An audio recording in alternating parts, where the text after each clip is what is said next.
luz verde. Sí, pues ya tenemos otros amigos ahí que están esperando y están y nosotros aquí cuchicheando. Sí, le damos la bienvenida a todos los que están conectados, que nos acompañan hoy en este 13º webinar que vamos a tener hoy sobre el impacto de la corrosión en equipos y componentes de la industria eléctrica. Tenemos el honor de presentarles a la ingeniero Lisset Linares. Ella está allí por Argentina, pero es de la familia del Centro de Estudios de Corrosión, pues pasó por nosotros. Y bueno, es un gusto tenerte, Lisset. Un abrazo aquí a la distancia. Y bueno, muy ansiosos del tema de corrosión atmosférica en la industria eléctrica por tu experiencia en Edelca. Así que bueno, trabajamos allá en las torres, en muchas investigaciones, en recubrimientos, etcétera, todo el análisis de los eh, factores atmosféricos, contaminantes aeroquímicos, etcétera. Así que fueron años bastante bonitos donde pasamos por nuestra formación, tanto nosotros como tú también. Y bueno, profesor Miguel, ahora sí le cedo el turno para que eh, lea el currículo de nuestra amiga Lisset Linares. Así que le cedo la palabra. Bueno, yo antes de leer el currículum, porque nos ponemos a leer el currículum de 20 años que tiene experiencia ya Lisset, nos llevaríamos un poco de tiempo. En todo caso, yo creo que lo más importante es resaltar las actividades que ha hecho Lisset.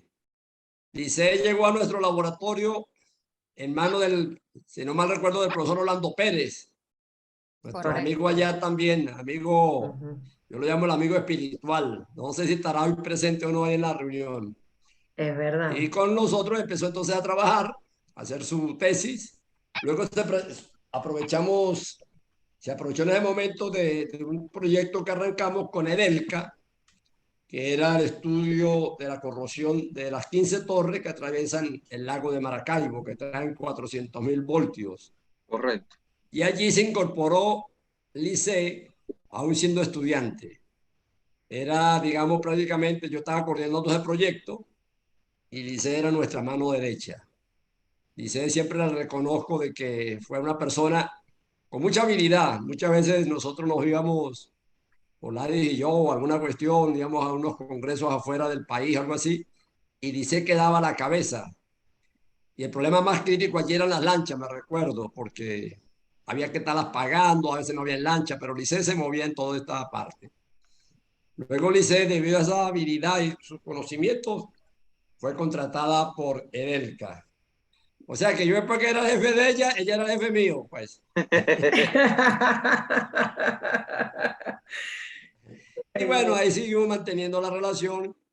Me gustó mucho porque ella aprovechó todo ese tiempo para continuar sus estudios de posgrado. Hizo con nosotros allí la maestría de corrosión, trabajando junto con Edelca. Yo tuve el honor de ser su tutor en la maestría. Y bueno, y tenía un equipo de trabajo muy interesante allá en Puerto Ordaz, pues allá con Edelca. Pues, después por toda esta situación, pues tuvo que viajar, está ahora en Argentina, en Neuquén. Allí se desempeña como ingeniero de gran trayectoria, pues, en la empresa que ella está allí, que se denomina... Petromar. Sí, pero aparece aquí como Caroni River Group. No sé Esa es si... la empresa de asesoramiento ok. que los chicos No, me llamó la de, atención sí, de Caroní porque Delca. digo, como que se fue allá por el río Caroní. Sí, justamente, esa es una empresa que formaron los chicos de Delca. Qué bueno. Bueno, fíjate, no estaba tan mal, no estaba claro, tan ido. justamente le pusieron ese nombre. Están en Reino Unido y más que todo como asesora con ellos, pero estoy con Petromar acá en Argentina. Okay. Hola, Lisset. Gusto Liceo, verte. bueno, entonces Liceo, bueno, tiene una ¿Quién me experiencia, habla yo por creo allí? que para no A hablar profesor mucho, Oladi. bueno, ¡Profe! A ver si la veo. Active la cámara, profe, para que la vean. Ya la activé. Ajá, listo, ahora sí la Hola. vemos. Un Un abrazote, beso, profe. profe. ¿Cómo está? Mira, ahí está Igualmente, hola la profe Linda. Linda Gil también. Sí, hola Linda, ¿cómo estás? Qué bueno tenerla. Bueno, Igualmente, Lice, Bueno, entonces arrancamos entonces. podemos empezar Sí, sí, y bueno, a todo. medida que vayamos viendo tu exposición, iremos al finalizar, haremos las preguntas y vemos la calidad, pues, en toda tu buena experiencia y conocimientos que has ido adquiriendo a lo largo de estos años, tanto en la industria eléctrica, que está muy compenetrada precisamente con corrosión atmosférica. Sí, correcto. Bueno, ante todo, Y creo muchísimas que gracias por la nos va a invitación. dar algunos casos muy especiales, sobre todo porque los que estaban acá, te tocaron casos más interesantes como fueron los del lago de Maracaibo y toda la parte norte del país, que es la parte más grave en la parte de la transmisión de electricidad. Bueno, adelante, Eliseo, un placer Sí, tenerte aquí correcto. nuevamente. Me escuchan ahí bien, ¿verdad? sí, perfecto. Bueno, ante todo, muchas gracias por la invitación. Gracias, Orlando, también, Valentina, el profe Miguel, y bueno, eh, definitivamente para mí más bien es grato y un honor poder ser parte de ese granito que hay que darle al Centro de Estudio de Corrosión, porque cuánto no nos dio, cuánto no nos ha dado, cuánto no me dio a mí. Así que es pequeño más bien lo que uno aporta. Pero bueno, con mucho cariño y de verdad que agradecida. Y bueno, me encanta que estén allí, y la profe Euladi, Linda, mi amiga que también colaboró muchísimo. Trabajamos en conjunto allá en Puerto Ordaz con tesistas y con varios proyectos también del tema de corrosión. Así que bueno, y bienvenido para todos los que estén allí presentes. No les veo sus caras, pero bueno, muchísimas gracias por estar. Bueno, el tema que hoy vamos a ver es el impacto de la corrosión en equipos y componentes de la industria eléctrica. Realmente es un paseo por las problemáticas que realmente se pueden conseguir en el tema de transmisión y distribución. El tema de generación, lo dicté en otro webinar, es para otro webinar. Realmente es difícil tratar de consolidar tanto trabajo, tanta experiencia y eh, tanta información que uno tiene a lo largo de estos años. Así que bueno, está dividida en estas secciones, en el tema de generación y ahora el tema de transmisión y distribución de la energía eléctrica. Bien, y como siempre, hay que dar una introducción acerca del tema de corrosión y de su impacto en la industria, y no solamente en la industria eléctrica, sino la corrosión como un fenómeno que impacta a un país como una problemática global que existe, ya que ningún país escapa de los problemas de corrosión.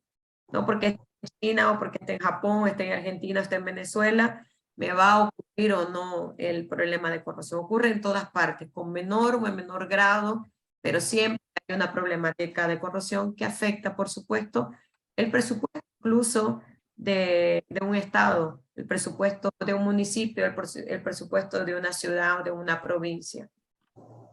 Y trae consigo, por supuesto, un impacto también en los costos. En el caso de la industria eléctrica, el tema viene dado o el impacto en lo que es la operación, el mantenimiento, en la reparación y la sustitución. Sobre todo el tema de reparación y sustitución. Recuerdo que una vez cuando llegué a Puerto Ordaz, una de las cosas, o incluso en el mismo Maracaibo, una de las cosas que más se hacían al principio de todo esto era que teníamos una problemática de corrosión y lo primero que había que hacer era hacer una sustitución. Todo se reemplazaba, se sustituía y no se averiguaba ni se indagaba en qué era lo que estaba sucediendo. Con los pasos de los años, hoy en día nos damos cuenta lo que es la importancia de cuidar nuestros activos, porque ahora lo que hacemos incluso es que, y ha sucedido muchísimo, es a lo mejor tratar de cambiar o tomar una pieza o un componente, un elemento de otro y colocar momentáneamente, lo digo entre comillas, porque a veces eso queda para siempre allí. Obviamente, la corrosión impacta en estos costos. También impacta, por supuesto, en lo que es el ambiente y la parte social, ¿no? Y aquí me detengo un poquito en una experiencia que tuvimos con un cable que se cortó por un problema de corrosión y generó un pequeño incendio en esa zona. Claro, como actúan las protecciones en el sistema eléctrico, inmediatamente, obviamente, eso no trascendió. Sin embargo, en esa pequeña zona hubo un impacto ambiental. Se quemó, bueno, la vegetación, hay un poblado cercano. Mira, todo lo que puede traer eh, una falla, incluso una ruptura, y el impacto que puede traer hacia un pequeño sector. Entonces, bueno, puede impactar en nuestra vida cotidiana. Y por supuesto, en lo que es la parte de la seguridad, las pérdidas en el rendimiento del proceso, pérdidas humanas, pérdidas de activos y pérdidas de confianza. Y me detengo también un poquito acá en la pérdida de la confianza, a pesar que no es lo más importante, las pérdidas de las vidas que lo hemos visto, como hay explosiones, como han habido circunstancias bastante difíciles por que han ocurrido incluso por corrosión y que han traído estas pérdidas. Pero en el caso de la confianza, uno de los lemas de la industria eléctrica está basada muchísimo en eso, en la confianza, en la disponibilidad, en la mantenibilidad y en la confiabilidad del sistema. Y se preserva y se trata de trabajar en función de eso, de esos valores y de esa misión que se tiene, ¿no? De mantener la confiabilidad. Y bueno, la corrupción viene a eso, si no la evaluamos, si no tomamos los controles, a perder la confiabilidad del sistema. Estos valores que ahorita les muestro, creo que lo hemos visto en el tiempo y que prácticamente no ha variado, pero lo quiero volver a traer a colación porque es importante lo que voy a mostrar a continuación. En el 2001, un estudio en los Estados Unidos titulado Costo de corrupción y estrategias preventivas, realizado por Corrosion Control Engineer Firm CC Technologies con el apoyo de NEIS, en aquel entonces NEI Internacional, y de la Administración Federal de Carretera, se analizó y se identificaron costos por corrosión en 26 sectores industriales. Esto determinó que el costo directo total de la corrosión es de 276.000 millones por año, que normalmente correspondía al 3.2% del Producto Interno Bruto de los Estados Unidos en 1998.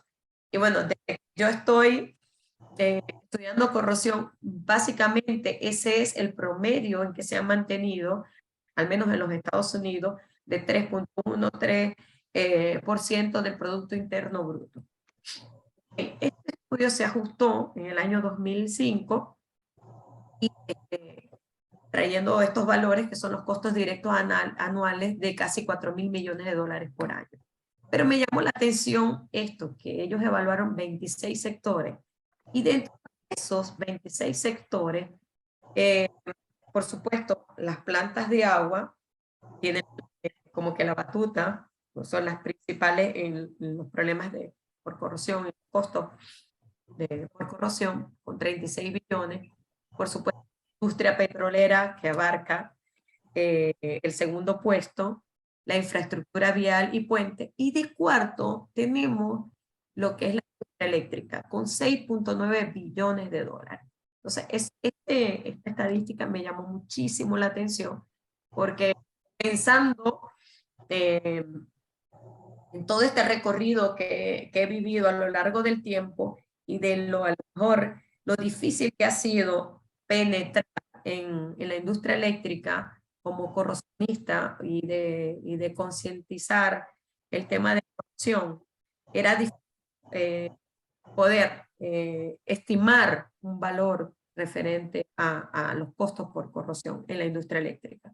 Pero mira, esto me llamó mucho la atención y ahí me voy entonces a una, aparte, y quiero hacer énfasis en esto porque de este estudio nació otra evaluación que fue importante y que tiene que ver con el tema de costo. Este tema de costo, que ya no va a ser un tema en dólares, un tema en bolívares, un tema en pesos, un tema en la moneda local, no. Ahora es un tema que abarca otros aspectos. Y cuando hablamos de otros aspectos, lo más importante es parte de lo que incluso está ocurriendo actualmente, que los estudios se basan en los estudios de riesgo. Y en ese entonces, no como ahora, que es una de las principales condiciones al hacer las investigaciones, hacer las evaluaciones o hacer la ingeniería, donde te basas en los estudios de riesgo, en ese entonces todavía no se apuntaba o había un inicio, más no como lo que es ahora. Entonces, bueno, quería mostrarle esto, perdón. Este fue el caso de estudio que hicimos justamente con el Centro de Estudio de Corrosión que mencionaba el profesor Miguel, donde se hizo una evaluación de 15 torres, 13 de ellas eran de esta altura de 150 metros, y teníamos que hacer una cuantificación, un levantamiento de daño para luego hacer una cuantificación de daño, y normalmente se hizo por un método estadístico. Se realizaron las inspecciones y luego permitió y arrojó bajo esa evaluación uno de estos datos, por ejemplo, que se tiene una atmósfera altamente corrosiva, y ahora vamos a ver qué es este C4, pero en este caso es altamente corrosiva, es la forma de categorizar a nivel de corrosión atmosférica, y se pudo medir la velocidad de corrosión en diferentes puntos, tanto a 117 metros, que más o menos quedaba por acá, por este cuello, y 4 metros que estaba en la primera plataforma que estaba acá. Y se obtuvo que la velocidad de corrosión estaba en 153 y 199,3 micrómetros por año. La velocidad de corrosión para el acero galvanizado a 117 metros era de 52,92, en áreas expuestas a los vientos preferenciales, y de 33,32 en las áreas que estaban resguardadas del medio. Bien, de esto nace, por supuesto, toda una data de donde se estimó la cantidad de tornillería, la cantidad de perfiles, la cantidad de incluso reparaciones, de elementos que habían que sustituir, elementos que había que condicionar, en fin. Y nace otro proyecto, y ese proyecto se llamó Adecuación y Mejoras del Sistema de Transmisión, en este caso, de estas líneas. Y lo que me llama, ¿y por qué traigo a colación esto? Porque en un momento dado, en vista de los altos costos justamente de mantenimiento que había que realizar, de las sustituciones, de todo el tema de la operatividad que tenía el sistema eléctrico, de lo importante de la conexión, de la interconexión, incluso que está por un pasaje o la unión incluso entre prácticamente todo el país de Venezuela y Maracaibo, ¿ves? Entonces, uno de los planteamientos que nos hicieron fue realizar una evaluación técnico-económica a 20 años de alternativas que nos dijera, mira, a 20 años, ¿cuánto me cuesta mantener esas torres? Y a 20 años, si yo me voy por otras alternativas. Entonces se hizo bajo un proyecto llamado de PGP, que es de gerencia de proyectos. Nos permitió hacer una tormenta de ideas donde se definieron varias alternativas de solución, y dentro de todo, obviamente, filtros, limpieza, debido a lo que impactaba, a los terceros, en fin, a la metodología, nos llevó a tener seis alternativas, de las cuales no solamente fueron valoradas por costo, sino que también son valoradas por la seguridad del personal durante la ejecución del mantenimiento, por el impacto ambiental, por la seguridad de las instalaciones, por el impacto político-social, por la innovación tecnológica. Entonces, esto nos llevó a que ya no solamente habláramos de un costo de corrosión único para hacer un mantenimiento, sino que involucrara también los riesgos. Y eso fue lo que hicimos. Se hicieron esa evaluación quedando dos alternativas, que fue realizar el mantenimiento con mejora y recubrir las torres, y el otro hacer una sustitución de todas esas torres y colocar un cable sulacustre. Una vez que eso se obtuvo, entonces se fue a un análisis de riesgo. Y ese análisis de riesgo, basado por supuesto en riesgos gerenciales, técnicos, socioambientales, de seguridad, legales, institucional y de la empresa, nos permitió construir esta matriz donde podríamos ver la probabilidad de ocurrencia y el impacto, y acá tenemos un resumen de ese riesgo, que fue entonces la que nos indicó que el cable sulacustre era la opción que tenía menos riesgo, es decir, que era como que la mejor alternativa a la hora de, en 20 años, de lo que se debería hacer o lo que se podría hacer con el menor riesgo. Sí tiene un costo un poco más alto, pero todos los puntajes arrojaban que el cable sulacustre era la mejor opción. Entonces, con esto cierro esta parte de costo para indicarles que si no hubiéramos hecho una evaluación de la corrosión, no podríamos obviamente detectar las causas de todo lo que había pasado y desarrollar. Luego ¿sí? arrodillarme delante del Señor y adorarlo. ¿Aló? Tengo... Listo, Lice, listo. Dale. ¿Listo? Bien. Perfecto. Bien, entonces, continuando con la idea de lo que les comentaba, una vez que hicimos esa evaluación de riesgo, ahí se definió, bueno, hacia dónde íbamos. Pero, ¿cómo logramos eso? Si no se evaluaba la corrosión, era muy difícil, pero muy difícil que se lograra entonces detectar primero las causas de lo que estaba sucediendo y después llegar a todo ese plan que nos permitió definir cuál era la mejor alternativa. Entonces, una vez que nosotros evaluamos, detectamos, podemos desarrollar planes de remediación, minimizar costos, detectar otros riesgos que están asociados y que no los manejamos y que a lo mejor no los vimos en el momento. Bien, y eso nos lleva a garantizarse la seguridad, en que la integridad de nuestros activos y también del personal. Y finalmente, en todos los casos, pero específicamente en la industria eléctrica, que esto es parte de su misión, garantizar la operatividad, la mantenibilidad y la confiabilidad del sistema. Bien, entonces, ¿la corrosión existe en la industria eléctrica, sí o no? Era parte de lo que a veces nos preguntábamos. Yo sabía que existía, pero cuando llegaba a cualquier lugar, no, la corrosión aquí no existe.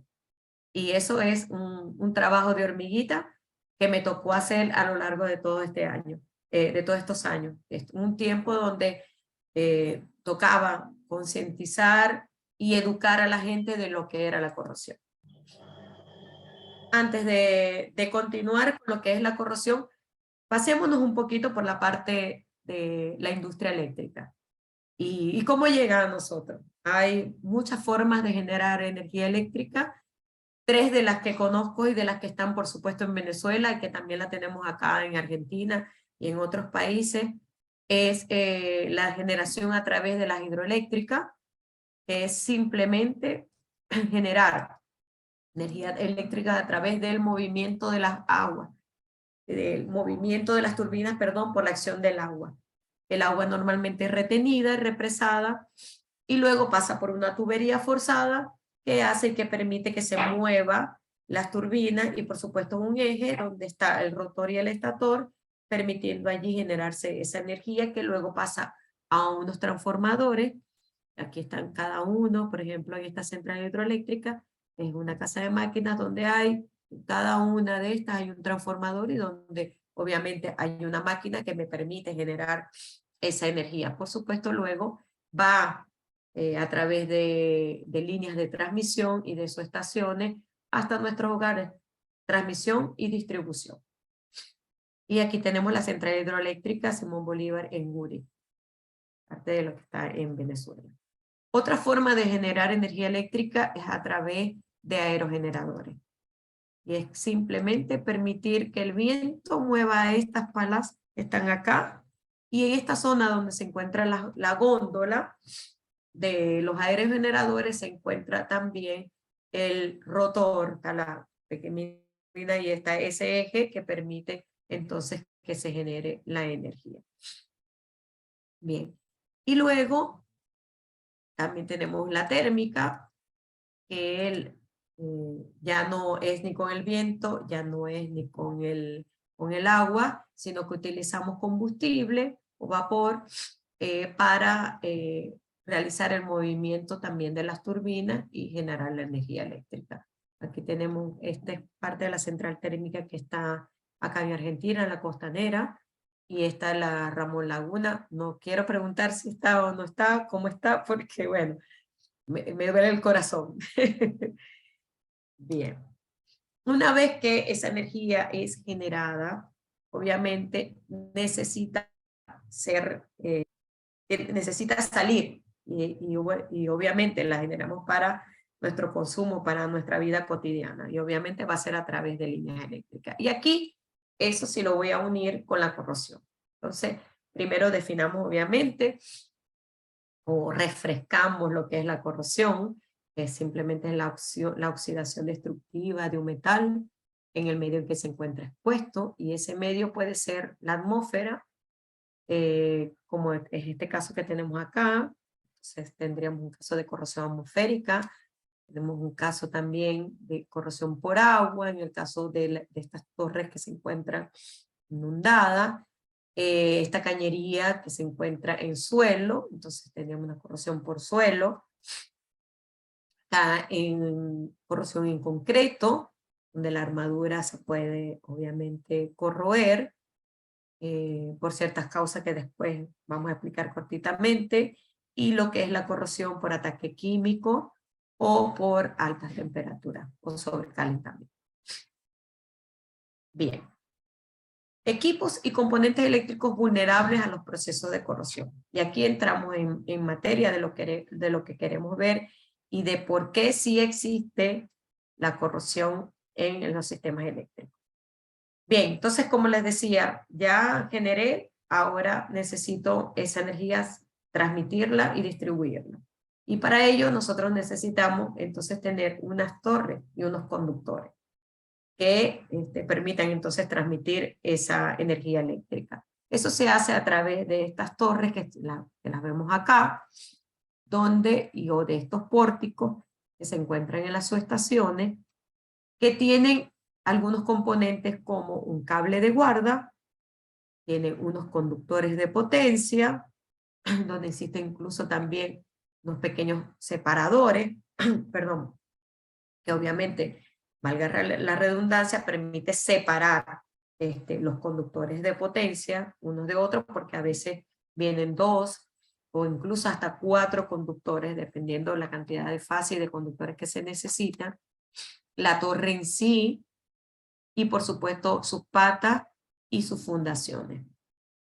Bien, algo que realmente podemos ver acá, que es similar para los 3 casos, es que tanto estos pórticos como las torres se encuentran en un lugar específico, y es que están en el medio ambiente, están en la intemperie, y está siendo afectado justamente por lo que ocurra en ese medio ambiente. Y ahí entramos a lo que es la corrosión atmosférica. Damos una pequeña definición de lo que es la corrosión atmosférica. Seguimos que es una degradación de los metales, pero por el efecto o por esa acción de la atmósfera a temperatura ambiente. Hay unas reacciones de ataque que son de carácter electroquímico, donde hay una reacción de oxidación, de reducción, y para que se produzca esas reacciones necesitamos que haya humedad, una humedad en la superficie del material, lo que hace que se generen micropilas en esa superficie. Y esa agua o esa humedad, ¿de dónde viene? Normalmente debe venir, como es la atmósfera, debe venir de la humedad relativa, de precipitaciones, de la nieve, bien, la temperatura y el viento también son otros factores meteorológicos que contribuyen a la corrosión atmosférica. Una vez que tenemos esa humedad, entonces podemos tener estas dos reacciones, la reacción anódica, donde hay la oxidación del metal, y la reacción catódica, donde hay la reducción del oxígeno y del agua para formar hidróxido. Pero, lamentablemente, existen unos agentes aeroquímicos que me pueden acelerar todo ese proceso. ¿Quiénes son esos agentes aeroquímicos? Normalmente son los cloruros, normalmente son los sulfatos o el polvo atmosférico sedimentado, que es lo que está en la atmósfera. En algunos otros casos nos tocó, como en las empresas básicas, que también había otro tipo de elementos en el ambiente debido a lo que generaban las empresas. Bien, ya bien sea aluminio, hierro, también había sílice. Así que todos estos elementos contribuyen a la aceleración de los procesos de corrosión. Pero básicamente necesitamos tener humedad. A veces esa humedad no es perceptible, no la podemos ni ver, pero existe. En algunos momentos, no sé si les ha pasado, que solamente tocar una pequeña superficie y la sienten así como media rociadita. Ya eso es importante para que cualquier partícula que esté allí presente genere una micropila o se genere o se acelere un proceso de corrosión. Bien, para ello, perdón, antes de continuar, existe una medida incluso de lo que se llama el tiempo de humectación, que es el tiempo en que esa película de humedad permanece sobre la superficie en un año. Y eso normalmente se establece, algunos autores 70%, cuando la humedad relativa está al 70%, otros autores dicen que el 80%. Pero basta que se genere una pequeña película de humedad para que tengamos este proceso de corrosión atmosférica. Bien, y empezamos por la parte más arriba de la torre. Esa parte más arriba de la torre, que nosotros le llamábamos la puntina, es donde se encuentra el cable de guarda. El cable de guarda tiene la función de ser un pequeño conductor, no de energía eléctrica, sino un pequeño cable, como lo dice su nombre, que produce un apantallamiento de tal forma que proteja al conductor de potencia de cualquier rayo directo, del impacto directo de un rayo. Entonces, esa es la función del cable de guarda. Estos cables normalmente están construidos de aleaciones de aluminio. Tienen un corazón o un alma, en algunos casos de acero. Los vi muy pocos de acero, siempre más que todo de aluminio. Y a veces tienen almas de aluminio, como los conductores de potencia, que con diferentes tipos de aleaciones de aluminio. ¿Bien? Y bueno, la corrosión obviamente genera deposición de los contaminantes en todos los intersticios de estos cables, generando por supuesto la ruptura de ellos. Pero hay unos casos específicos de los cables de guarda que es muy importante mencionarlo. Linda, por cierto, estuvo en uno de estos casos y a mí también me tocó. Y es que los cables de guarda normalmente tienen una esfera llamada una esfera de balizaje. Estas esferas de balizaje normalmente son para avisar a los pilotos de que ahí hay líneas de alta tensión, ¿okay? Y por supuesto evitar un impacto. Estas esferas, llamadas esferas de balizaje, son, de alguna forma, se fijan bajo unas gomas de neopreno.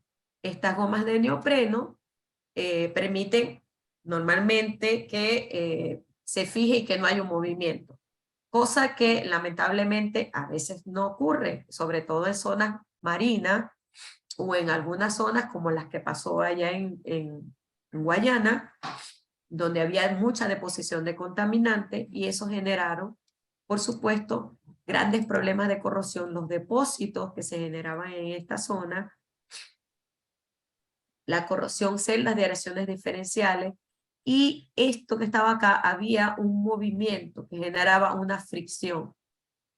Y esto provocaba lo que ustedes están viendo acá, que los cables se iban, de alguna forma, se iban uniendo los hilos. Se me olvidó comentarles eso, que el cable de guarda está conformado por varios hilos entorchados.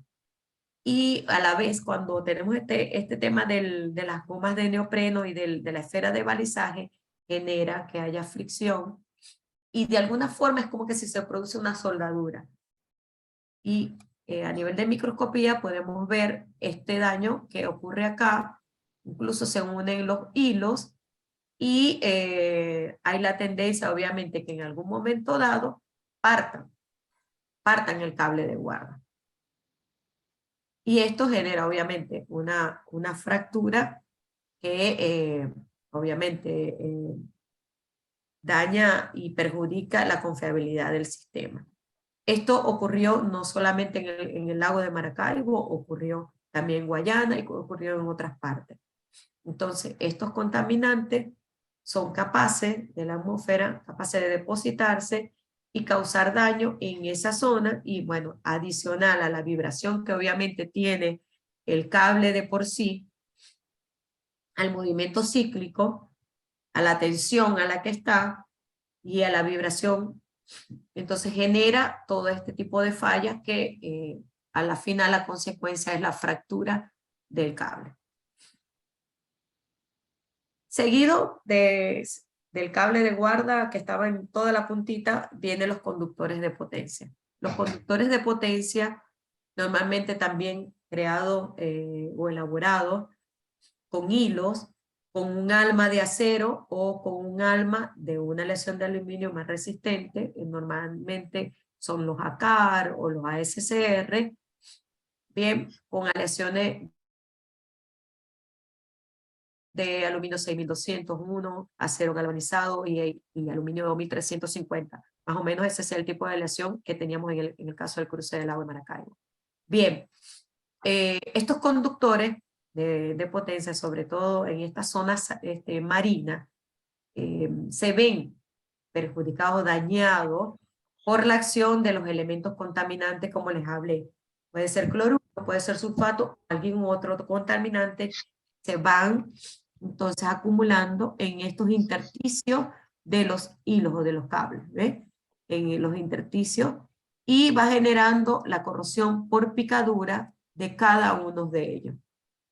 Por supuesto, llegando un momento a la ruptura, y por supuesto se requiere de grandes maniobras, incluso miren, a esta persona trabajando acá para poder de alguna forma colocarle como un entorche por encima para la reparación de este cable.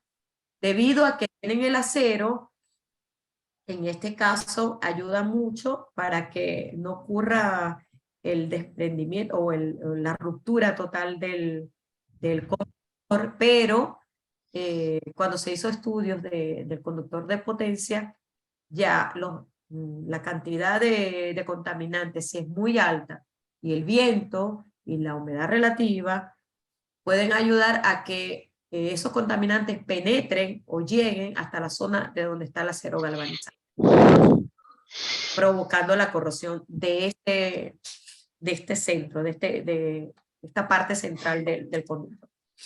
Bien, continuando, tenemos los aisladores que tienen como función sostener mecánicamente los conductores de potencia que les acabo de mostrar. Y por supuesto también aislarlo. ¿Bien?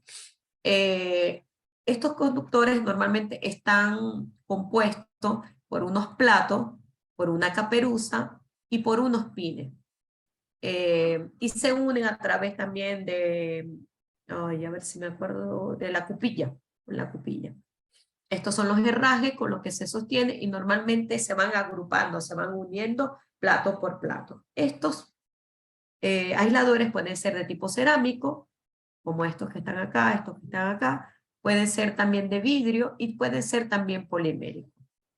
Los aisladores tienen una función muy importante, ya que ellos sufren o pueden tener un gran problema dentro del sistema eléctrico, que es la contaminación de los aisladores. O sea, no solamente es el tema de corrosión, sino que para ellos también es importante el tema de contaminación, porque ellos necesitan que no se pierda la propiedad de hidrofobicidad, es decir, que no haya agua, que repelan el agua. Necesitan que repela esa agua para que no se produzca lo que ellos llaman el efecto corona, que es como una ionización del aire que ocurre justamente en los conductores, pero si está en los aisladores, también se va a producir en esa zona.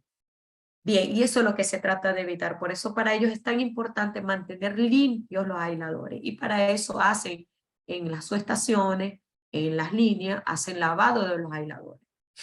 Bien, pero obviamente adicional a esto tenemos el problema de corrosión. Si ven en este caso tenemos la incidencia del viento en esta zona, ¿viste? Cómo se ven las diferentes tonalidades en esta área por el proceso de corrosión. Y tenemos esta parte también que es la de los pines, que es uno de los casos que más evaluamos, de hecho, con el Centro de Estudio de Corrosión, que nos ayudó mucho a hacer la evaluación bajo microscopía y EDS de los pines. Primero categorizarlo, perdón, que ando con gripe y estoy, bueno, discúlpenme. Y bueno, allí supimos que estos pines en su mayoría son de acero, pensábamos que eran de acero galvanizado, y sí tienen un anillo de zinc, que va a actuar como dando de sacrificio allí en esa zona. En algunos casos nos dimos cuenta que los aisladores, este anillo a veces lo tapan, y obviamente si lo tapan, nunca va a cumplir su función de ánodo de sacrificio en este caso. Y fíjense cómo hay un desgaste también. Hay vibración, hay movimiento y hay un desgaste del pin. Adicional, por supuesto, al problema de corrosión por incluso la acumulación de depósitos de los elementos contaminantes. Bien, y lo que son los aisladores poliméricos, tenemos que hay una degradación de los rayos UV de los polímeros, obviamente. Y entonces esto se va como rasgando. En el caso del lago de Maracaibo, de toda esa zona, se vio como algunos aisladores poliméricos tuvieron alguna fractura de su polímero. En otra zona, en Oriente, vimos este caso de aisladores que se llenaban de hongo, incluso las torres completas estaba completamente verde, como de algas, porque había muchas matas, hay muchos pinos, y eso hacía que toda la torre, los aisladores y todos los elementos que habían allí estuvieran verdes y como babosos. Cuando se le hizo una evaluación, encontramos este tipo de morfología. Y había un crecimiento de algas, había un crecimiento, no podríamos decir completamente bacteriológico, porque lo podíamos ver a muy baja magnificación. Pero sí habría moho y sí habían algas. Bien. Y por supuesto, el tema de la torre en sí que soporta, por supuesto, esos conductores de potencia que permiten la transmisión de la energía. Las torres normalmente en celosía, que es eso, tratar de formar algunos troncos, lo forman a partir de algunos ángulos que van en todas las torres, normalmente de acero o de acero galvanizado. Casi todas, hasta ahorita no he visto ninguna de acero, casi todas de acero galvanizado. Y bueno, van con ángulos que son desde los más robustos en la parte de abajo hasta la parte más chica que es en la zona donde están las ménsulas, que es donde se encuentran los conductores de potencia y obviamente el cable de guarda. Que aquí tenemos un caso, los casos por supuesto en zonas marinas, tenemos un caso de corrosión atmosférica alterado por la presencia de los iones cloruro, que por supuesto entonces me genera o me acelera el proceso de corrosión. Adicional a eso, tenemos también los vientos en esa zona que tenían un efecto erosivo sobre el material. Y aquí vamos a ver, fíjense, cómo hay una delaminación completa del acero. ¿Ves? Se van formando, yo le digo, ay, con un dulcito tan rico que aquí no lo he visto, bueno, como capas, que está allá en Venezuela y me encantan esos dulcitos, bueno, que se van formando capitas y se va delaminando por completo el acero. Estos es otros casos que no están en zonas marinas, pero sí vamos teniendo problemas de corrosión por deposición de otros elementos contaminantes. En este caso que ustedes ven acá, ya hay pérdida de sección de algunos elementos de la torre, si ven acá, como les comentaba, y acá, en esta zona de aquí también, ya queda prácticamente en hilos la torre, algunos elementos de la torre. Y bueno, por supuesto, esto es un caso que no fue en el cruce del lago, en otra zona marina, donde la torre colapsó, el cuello de la torre cedió. Y bueno, una problemática de corrosión y de adicional a las tensiones que también, esa tensión que tienen por los cables que sujetan, bueno, la torre cedió. No sé qué pasó después, pero ya eso fue muy cercano a mi venida. Bien, y aquí les demuestro un poquito cómo es la evolución y el deterioro del deterioro del acero al carbono. Normalmente esto es parte de unos bancos de pruebas que se colocan, y ya ahorita les muestro rápidamente, pero aquí nosotros fuimos viendo la evolución de cómo se fue deteriorando el acero al carbono en el medio en que estaba. Era un medio marino y queríamos ver si se podía colocar allí unos aerogeneradores en esa zona y bueno, se hizo un estudio previo y se colocaron estos bancos de prueba. Y eso nos permitió ver cómo era el deterioro del acero al carbono y por supuesto medir la velocidad de corrosión. Pero básicamente quería que visualmente lo vieran. Parte de lo que vemos acá en estas torres, lo que sucedió en las torres lo vemos acá. Y obviamente en el primer mes se forma esa primera capa de óxido protectora que se genera en el acero, pero que vemos que va cambiando sus tonalidades hasta, si lo vemos acá a los 9 meses, cambiar a una coloración bastante negruzca, azulada, que luego al paso del tiempo se convirtió en una placa totalmente delaminada. Y esto es lo mismo que le ocurrió a estos elementos en las torres. Justamente lo mismo. Y no solamente fue del caso del acero, sino que también lo hicimos para otros elementos. Pero traigo a colación solamente lo que es el acero y el acero galvanizado, porque son los elementos que más vamos a conseguir en los sistemas eléctricos. Las torres normalmente de acero galvanizado, los herrajes, los elementos que sujetan, los amortiguadores, casi todo son materiales de acero y acero galvanizado. Entonces, bueno, por eso les traigo esto. Y esta es la forma de cómo fue la evolución del acero galvanizado, donde vemos unos productos de corrosión de color blanco a lo largo del tiempo, pero hay un efecto también del viento, proceso erosivo, sobre estas placas, donde luego ya no tenemos en esta zona esos productos de corrosión blancos, sino que todo lo contrario, pasó a coloraciones marrones negruzcas, donde finalmente se pierde todos estos productos de corrosión que de alguna forma me protegen el acero y que me genera, por supuesto, a lo largo la corrosión y la delaminación del material. El acero galvanizado normalmente tiene una estructura donde se forman varias capas. Y la primera capa es la capa ETA, donde tenemos 100% de zinc. Esa capa y los productos que se forman son estos, los blancos. Una vez que por la acción de los vientos, por la acción de los elementos que se encuentran en la atmósfera, cloruro, sulfato o cualquier otro elemento, me produce un impacto sobre ello, causa la corrosión ya no solamente del zinc, sino que empieza a penetrar a estas capas, que es la capa Z, la capa delta, perdón, y la capa gamma, donde tenemos menores porcentajes de acero, de zinc, hasta llegar a tener el acero expuesto.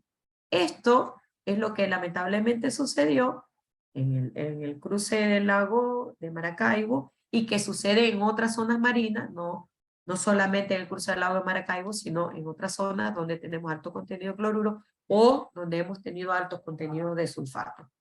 Eso me provoca la delaminación completa, donde ya perdemos el zinc, y la delaminación completa del acero. Bien, entonces, ¿qué hemos visto hasta ahorita? Que la corrosión atmosférica me genera otros tipos y formas de corrosión, como son la corrosión generalizada uniforme, en el caso de los aceros, o la corrosión por picadura, que la vimos en el caso de los conductores de potencia y en el caso de los cables de guarda. Y que también pueden ocurrir otros procesos u otros mecanismos, incluso otros daños mecánicos, mejor dicho, que están asociados a los problemas que me trae la corrosión atmosférica. Pero básicamente comenzamos con la corrosión atmosférica. Bien, y el acero es uno de los casos típicos de corrosión uniforme, donde hay un adelgazamiento generalizado de la superficie del metal, que es este caso que vemos acá, donde se forman, no podemos distinguir las micropilas, los ánodos y los cátodos. Acá, imposible de distinguir. En el caso de la corrosión por picadura, sí lo vamos a distinguir, porque es una forma de ataque localizada. En los conductores de potencia incluso sucede que vimos coalescencia de las picaduras. Eso significa que se van uniendo estas picaduras y van formando picaduras mucho más grandes o hoyuelos más grandes y más profundos, que obviamente resulta en la ruptura posteriormente de los hilos, en el caso de los conductores de potencia. Estas picaduras suelen desarrollarse,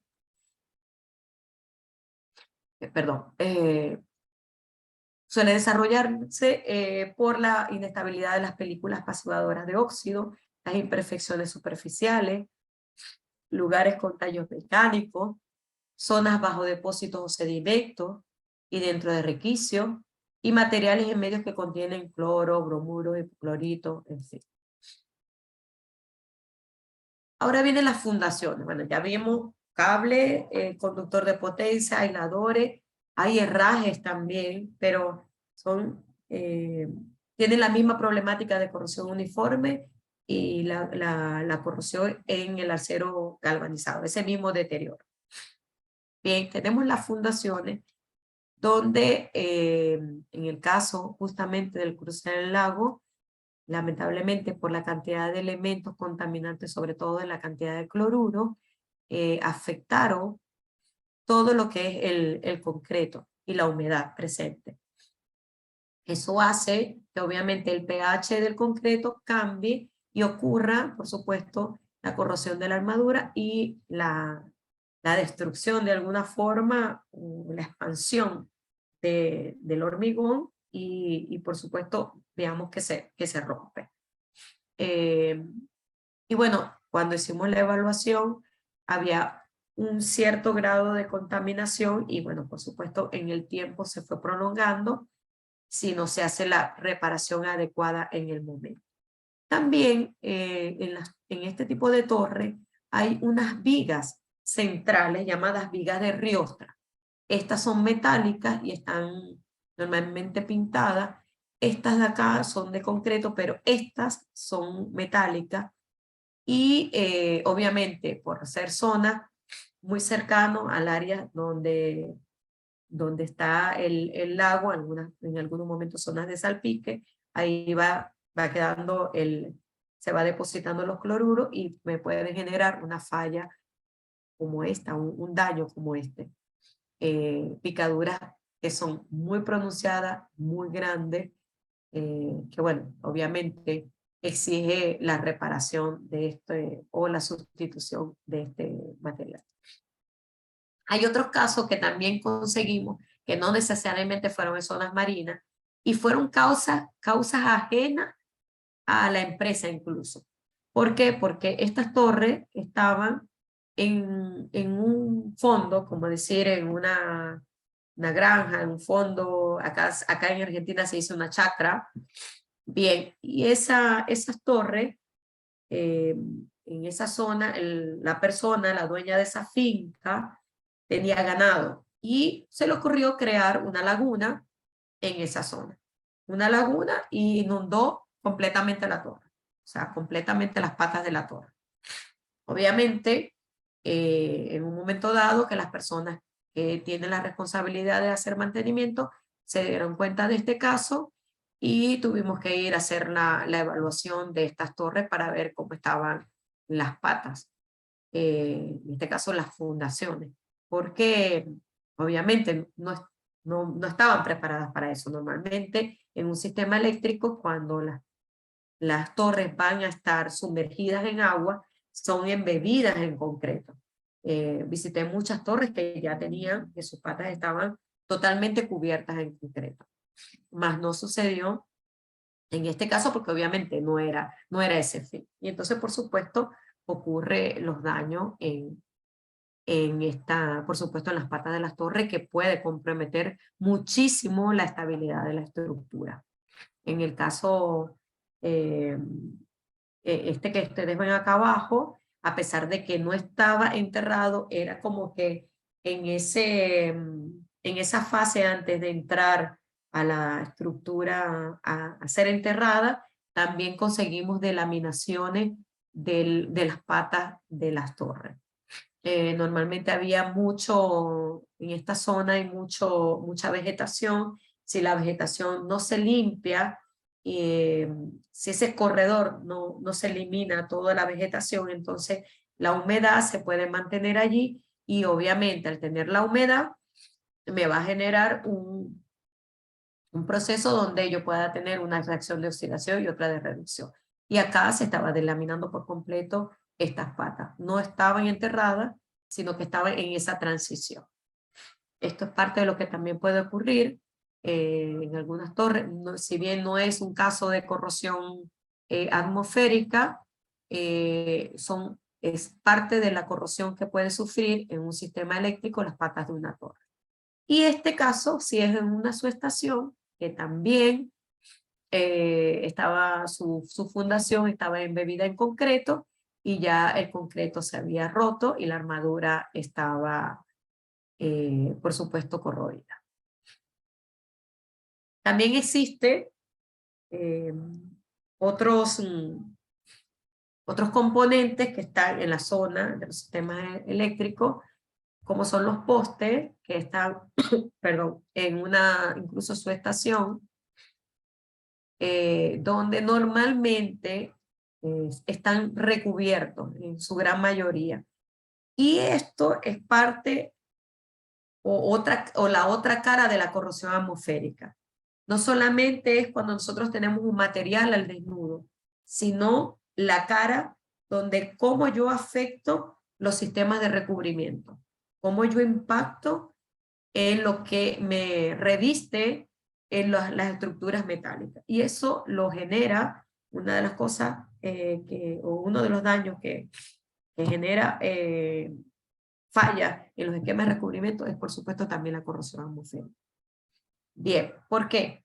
Hay viento, hay humedad, y si hay muy mala selección o una selección de recubrimiento que no fue basada en ver el grado de corrosividad de ese ambiente, podemos fallar y obviamente tener estos daños como los que vemos acá, donde tenemos delaminación de los esquemas de recubrimiento, tenemos también falla por oxidación, es decir, formación de herrumbre debajo de los recubrimientos. Tenemos acá igual en zonas marinas, y este que está acá, fíjense que estos son unos transformadores donde prácticamente no queda nada, absolutamente nada del esquema de recubrimiento que tenían. Y este es un caso en una subestación y que lo vi en la gran mayoría de todas las subestaciones. Colocan sistemas epóxicos sin sistemas poliuretanos. Los sistemas epóxicos, como lo vimos incluso hasta el mismo polímero, tienden a degradarse con los rayos UV. Y eso causa que, por supuesto, haya un atizamiento, una degradación del recubrimiento, donde vemos que poco a poco va cayendo incluso como una tiza el recubrimiento por su degradación debido a los efectos de los rayos UV. Eso ocurre muchísimo en la gran mayoría de las subestaciones. Hasta acá, yo no he visto ninguna subestación que no le coloquen un polimérico, un poliuretano al epóxico para proteger. Finalmente, bueno, eso es parte de lo que podríamos decir hasta aquí es la corrosión que nosotros podemos ver, o las típicas, las más comunes que ocurren en los sistemas de transmisión y de distribución. Hay muchísimas más, hay de todo un poco. Hay incluso un tema que a lo mejor tendremos que hacerlo por otro webinar, que es justamente para pura subestación, donde hay cantidades de elementos. Y sobre todo porque ahí tendríamos que trabajar lo que es la parte de corrosión indoor, es decir, sobre todo en zonas en gabinete, en lugares cerrados, donde también ocurre la corrosión atmosférica, pero ya no en el medio ambiente abierto, sino cerrado. Y que por supuesto afecta a todos los elementos electrónicos y eléctricos que existen. Bien. Parte de lo que fue la evaluación y de lo que podemos hacer como medidas preventivas para la evaluación de la corrosión atmosférica tiene que ver primero con caracterizar la corrosividad del medio. Y eso se logra a través de algunos estudios que lamentablemente a veces pueden ser tediosos para algunas personas, puede ser tedioso para una unidad, pero que es muy asertiva porque una vez que tú haces un diagnóstico y haces esta evaluación, te va a permitir tomar decisiones más acertadas sobre las especificaciones de los materiales y sobre las especificaciones de los recubrimientos. Y eso se logra a través de evaluación del medio. Inicia con la colocación de captadores aeroquímicos. Simplemente captar la cantidad de sulfato, la velocidad de deposición de sulfato, la velocidad de deposición de cloruro y de polvo atmosférico sedimentado. También utilizas bancos de pruebas como las que les había mostrado, donde podíamos ver el comportamiento de los materiales en ese medio. Es decir, ya yo no voy a ciega a tomar decisiones sobre los materiales que yo debo utilizar. Ya yo voy con una referencia sobre la velocidad de corrosión y sobre el nivel de corrosividad del medio ambiente en que estoy. Y para eso se utilizan estos bancos de pruebas donde puedes colocar diferentes tipos de materiales. Los más comunes, acero, acero galvanizado o zinc, aluminio y cobre. Pero nosotros le agregamos a estos bancos un elemento más que fueron los aceros inoxidables. Y esto se los comento porque ha sido muy importante, sobre todo porque en otros lugares, una de las preguntas que me han hecho tiene que ver con eso, la utilización de los aceros inoxidables, porque siempre creemos que no se oxidan. Pero los aceros inoxidables tienen ese defecto, podríamos decirlo, o son vulnerables a los sitios en donde hay cloruro, en donde hay elementos con cloruro. Entonces, a nosotros nos dio muy buenos resultados, aunque ustedes no lo crean, recubrir los aceros inoxidables. Alguien me preguntó en una oportunidad si debíamos recubrir los aceros inoxidables. En zonas con cloruro lo puedes hacer y lo deberías de hacer. Porque he visto cómo sangra, cómo sangra óxido, los aceros inoxidables en medios con cloruro. Lo he visto con mis ojos, lo he evaluado y he hecho incluso levantamiento de daño de esos aceros inoxidables. Bien, otro tipo de materiales que he visto o de componentes que he visto en la industria eléctrica tiene que ver con la formación de cuplas galvánicas, como es la utilización de aluminio y la utilización del cobre. Eso lo vimos en algunas subestaciones, no lo vimos en líneas de transmisión, pero sí lo vimos en algunas subestaciones. Y eso me llevó a presentarle dentro de la tesis de la maestría justamente hacer esta evaluación de alambre de tornillo. También una técnica de corrosión atmosférica donde se entorcha y se cuplan dos materiales. Y uno de los que obviamente también utilizamos fue eso, justamente cuplar cobre, aluminio, aluminio y cobre, aluminio zinc y el aluminio solo. Sobre todo porque es parte de los materiales que se utilizan en los cables de guarda y en el conductor de potencia. Esta imagen que ustedes ven acá es parte de los contaminantes que se adherieron a esos hilos y este es el aluminio. Y si vieran a nivel microscópico cómo se veía de limpio el cobre, que no le sucedía absolutamente nada. Y el pobre aluminio estaba sumamente corroído. Una vez que se hizo la limpieza de los hilos, se vio todos los daños y las picaduras que tenía el aluminio, porque también su forma de corrosión es por picadura. Bien, una vez que nosotros tenemos esos datos de cloruro, de sulfato, y del tiempo de humectación que les había comentado que tengo que evaluar el tiempo de humectación en un año, donde la humedad relativa esté por encima del 80%, entonces esas horas se miden y se establece las categorías de corrosividad, tanto para el acero al carbono, el zinc, el cobre y el aluminio. Esto está basado en la norma ISO 9223 y esto me permite definir en qué categoría de corrosividad estoy, si es muy baja a muy alta. Sin embargo, ya esa clasificación ya la ISO 12944 la llevó a lo que es la CX extrema. Es decir, anteriormente estas eran las categorías y llegábamos a un C5, perdón, que era muy alta. Acá, sobre todo en la zona, y eso siempre me acuerdo de la profesora Vladi que decía, pero esto no toma en cuenta los vientos preferenciales, porque no toma en cuenta los países tropicales. Y es verdad, porque había una acción de los vientos, si lo vemos, lo vieron en las estructuras que les mostré, hay una acción y hay un efecto del viento, que eso, por supuesto, me potencia aún más los procesos de corrosión. Y ya estoy en esta categorización CX extrema, ¿bien? Donde las pérdidas del hierro, fíjense que está entre 1500 y 5500 y en micrómetros por año entre 200 y 700.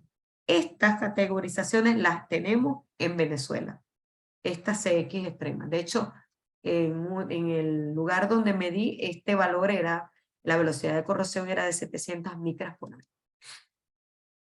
Bien, una vez que tengo estos bancos, también yo puedo evaluar los sistemas o los esquemas de recubrimiento que los puedo colocar también en los bancos. Eso me permite o me ayudaría, por supuesto, a evaluar cómo se comporta en ese sitio y si yo debo colocarlo. Una de las especificaciones que yo pude evaluar fue en un sitio justamente donde el grado de corrosividad era CX, en ese entonces C5, y colocaron un esquema de recubrimiento C3. Eso significa que obviamente ese esquema de recubrimiento no iba a funcionar o iba a fallar rápidamente, o su tiempo de vida iba a ser muy corto debido a que las condiciones atmosféricas en que estaba era una corrosividad de tipo CX. Por supuesto, el sistema de recubrimiento no era el adecuado para esa zona. Entonces, el evaluar los esquemas de recubrimiento también te permite hacer buenas especificaciones de recubrimiento y ver que, por supuesto, puedan no sean susceptibles, mejor dicho, a las condiciones adversas de cloruro o de zonas con erosión por las acciones del viento. Bien, y la norma ISO es la que nos permite hacer la evaluación de cada uno de las fallas que pueden ocurrir en estos esquemas. En conjunto con la profesora Linda Gil, nosotros estuvimos varios meses y estuvimos evaluando por casi 4 años mejor dicho, que incluso María Bastidas también, que del Centro de Estudio de Corrosión y que también estuvo en EDELCA, también fue su trabajo de tesis, donde se hizo la evaluación por varios años. Creo que a María le tocó cuando tenían 2 años, pero tuvimos una chica que tuvo la oportunidad de hacer la evaluación por 4 años, colocada en una subestación, el comportamiento de los recubrimientos y de los metales desnudos. Fue una bonita experiencia y pudimos obtener un resultado excelente en cuanto al comportamiento de estos recubrimientos. Bien, y como parte de todo, hay muchas técnicas de control en corrosión atmosférica, pocas. ¿Por qué pocas? Porque están a la intemperie. Y una de las que más se utilizan es obviamente los esquemas de recubrimiento. Obviamente poder evaluar en otras, cambiar en algunos materiales por unos más resistentes, evitar las cuplas, pero hay algunos casos en que lamentablemente, como algunos puentes, incluso en algunos lugares, tú tienes que pasar toda la vida recubriendo. Y eso es parte del control de la corrosión atmosférica. Bien, pero como parte de lo que es los mantenimientos predictivos y preventivos en un sistema eléctrico, adicional al hacer la evaluación de los captadores aeroquímicos, hacer la evaluación de la velocidad de corrosión. También otro es que, y lo hicimos nosotros estando en la empresa, fue la instalación de estos bancos y la instalación de captadores aeroquímicos por varias subestaciones a lo largo de todo el país. Eso nos permitió, en conjunto con una data que nos permitió la profesora Vladis con respecto al proyecto MICA. Ese proyecto se hizo hace muchos años, que involucró muchos países, justamente en el área de corrosión atmosférica, donde evaluaron muchos descubrimientos, pero también evaluaron materiales desnudos, y ellos pudieron construir una data. Esa data, creo que ahí también estuvo Linda Gil, también trabajaron en esos proyectos, donde en Venezuela, en varios puntos, también se hizo ese monitoreo. Eso logró o permitió construir a través de redes neuronales unas curvas acerca del comportamiento de cada uno de los materiales. Nosotros lo hicimos con algunos pasantes, incluso me ayudaron a recolectar toda la data que habíamos obtenido en las subestaciones y en las líneas de transmisión para construir, incluso por medios estadísticos, estas ecuaciones lineales o ecuaciones de regresión lineal que me permitan vincular la velocidad de corrosión con los agentes contaminantes. Para cada uno específico, en cada subestación, tal vez este valor, estas variables se modificaban. En alguna afectaba más, por ejemplo, el tiempo de humectación, en otra afectaba más los cloruros. En el caso de José afectaba más, era la presencia de iones sulfato y el tiempo de humectación. Y eso era lo que me permitía entonces establecer el valor de velocidad de corrosión. Con estos histogramas y con toda la data que se pudo recoger, se construyeron también mapas de isolínea de corrosividad. Yo lo hice en mi tesis para el estado de Anzoátegui, que fue una propuesta de la profesora Vladis también. Y luego con varios pasantes, incluso una chica que se llama Marlene, pudimos construir este mapa y todo el tratamiento de las datas. Luego con un compañero de trabajo, Víctor Collazo, que manejaba redes neuronales, nos permitió a través de la base que nos suministró la profesora, entrenar la red y luego después con los datos que teníamos de las subestaciones construir también bajo las redes neuronales el comportamiento de la velocidad de corrosión y que tomaba en cuenta los cloruros y los sulfatos. Bien, esto es parte de un insumo que te permite a futuro desarrollar buenas especificaciones, desarrollar buenos controles de la corrosión atmosférica, desarrollar y mantener la confiabilidad del sistema. Bien, en conclusión, existe la corrosión en la industria eléctrica y hay que evaluarla. Simplemente hay que evaluarla. Pero existe, no se salva de ella. Bueno, gracias por su participación.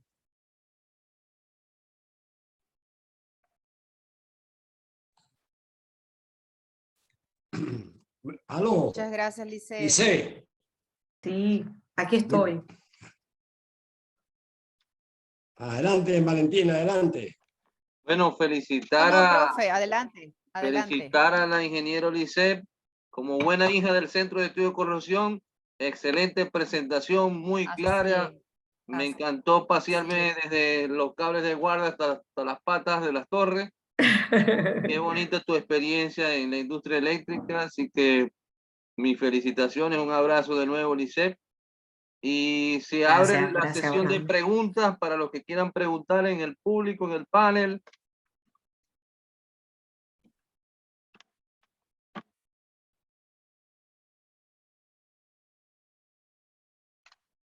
A ver, voy a verificar. Ajá, dice una pregunta aquí. Ah, el profesor Miguel. El profesor Miguel tiene que levantar la mano. Diga, profe. Gracias, Lice, por tu charla muy interesante. Como dice el amigo Orlando, nos dio un paseo desde la base de las torres. Aquí recordando una linda experiencia, primera vez en Venezuela y yo creo que en Latinoamérica. Lamentablemente, pero por todas las circunstancias, todo esto se detuvo. Y bueno, perdimos muchos valores. En el caso, por ejemplo, tuyo, que tuviste que salir, emigrar de Venezuela. Mi pregunta va en el siguiente sentido, un poquito medio comprometida. Pero de todas maneras, bueno, estás en libertad de darle contestador. ¿Cómo, no sé si tú has seguido manteniendo un contacto o alguna información, o en qué situación estaba toda la parte de corrosión en el momento que tú te fuiste, que creo que hace como 3 años, sobre todo en la parte norte, que era donde tú estabas realizando una serie de estudios, y algunos de eso hablamos, donde sé que por la cercanía precisamente a la costa y la dirección preferencial de los vientos, se estaban presentando problemas. Sé que esto es comprometedor porque hemos tenido muchas fallas eléctricas, además de los volúmenes de agua allí que se dañó esto. Por lo demás, la forma de la transmisión también de la electricidad, pues me imagino que debe ser por problemas de corrosión, donde baja la intensidad de la electricidad debido a muchos de los cables allí que se habrán deteriorado, y también igual que las torres, ¿no? Entonces me gustaría oír una opinión tuya, en qué situación podrá estar, o sea, si eso le siguieron dando mantenimiento, no le dieron más mantenimiento, porque no, tampoco desconocemos totalmente lo que está en el cruce del lago, ¿no? Sí, bueno, profe, le voy a decir algo. Sí es comprometedor, es porque después de mucho tiempo, eso salió incluso hasta en la Asamblea Nacional, la temática de las torres del cruce del lago, de los parques eólicos. Incluso hay otras más que no las menciono. Y bueno, obviamente es muy delicado el tema. Es difícil porque, bueno, es el país, de donde uno nació, de donde uno sale, y saber sobre todo qué es lo que está ocurriendo, ¿no? Para uno es muy difícil. Mire, Sé que hay gente que estuvo buscando información de todos de las evaluaciones que se han hecho, incluso de la isla de Margarita, incluso de muchos lugares que hay informes de todas las evaluaciones, pero de ahí no sé nada más. Hasta ahí quedó. Cuando yo me vine, hay muchas cosas que quedaron en que se iban a realizar y entendí que, por ejemplo, había un proyecto del cable sublacustre, estaba dividido el proyecto de mantener las torres, y había un equipo de proyecto que ya estaba trabajando en la especificación y adquisición del cable. Pero es obvio que, por lo que vemos, que no, eso no ha avanzado más de ahí. Las mejoras no se han hecho. Estoy segura que no, porque si no, no tuviéramos el sistema eléctrico como está. Gracias, Lice. Hay una pregunta de la profesora Linda Gil. Profesora. Bueno, Lice, de verdad que fui testigo de todos los años que tuviste fuertemente trabajando para evaluar los sistemas, la corrosión, el nivel de corrosión en los sistemas eléctricos. Y como tú dices, pues el sensibilizar a las personas que tenían toma de decisiones de que la corrosión sí existía, porque había un dicho que se decía, bueno, si eso está galvanizado, eso no se va a dañar, eso no se va, ¿no? Eso era algo muy común en la industria. Y de verdad sé de todos los esfuerzos que hiciste a lo largo de los años, hasta que, bueno, lograste en la unidad o el laboratorio de corrosión dentro del Instituto de Investigaciones de Corpolet, y hasta, bueno, lograste comprar un potenciostato que yo sentí envidia sana por él. No me acordaba de eso, mira, Linda, ¿viste? No Con todo, con el multiplex y todo eso, y de verdad. Sí, con el multiplex, ¿verdad que sí? Sí, definitivamente. Bueno, mi pregunta es un poquito más sencilla. Básicamente es curiosidad. Cuando me hablaste de los aceros inoxidables que se podían recubrir, entonces mi pregunta era qué tipo de recubrimiento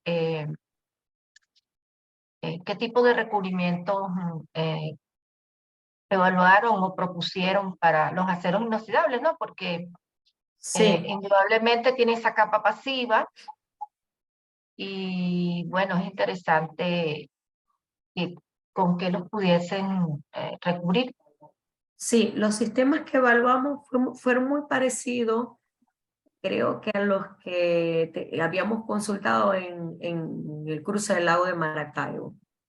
Y recuerdo que uno de los sistemas tenía dos esquemas, que tenía el sistema epóxico con poliuretano.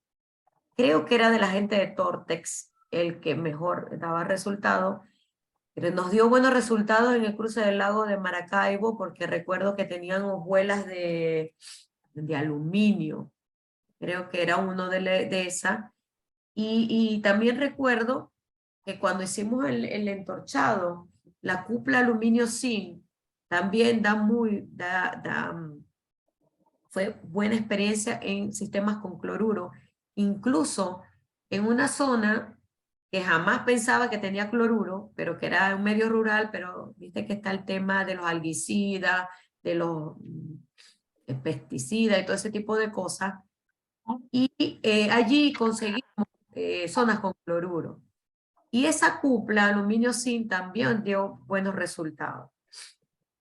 También les dio a Orlando, ¿te acuerdas con la tesis de la sobrina justo de Taborda, que también un termo rociado de aluminio zinc también dio buenos resultados? Así que bueno, con temas de cloruro, con temas de buenos resultados.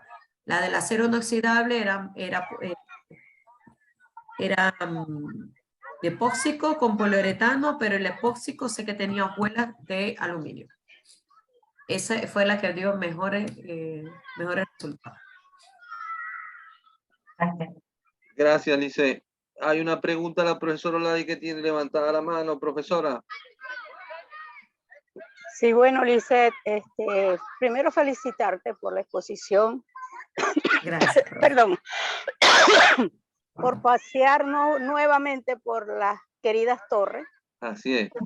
que indudablemente nos hubiese gustado que a estas alturas esas torres se les hubiese hecho el mantenimiento que se requería, ¿no? Que como tú lo decías, muy costoso, pero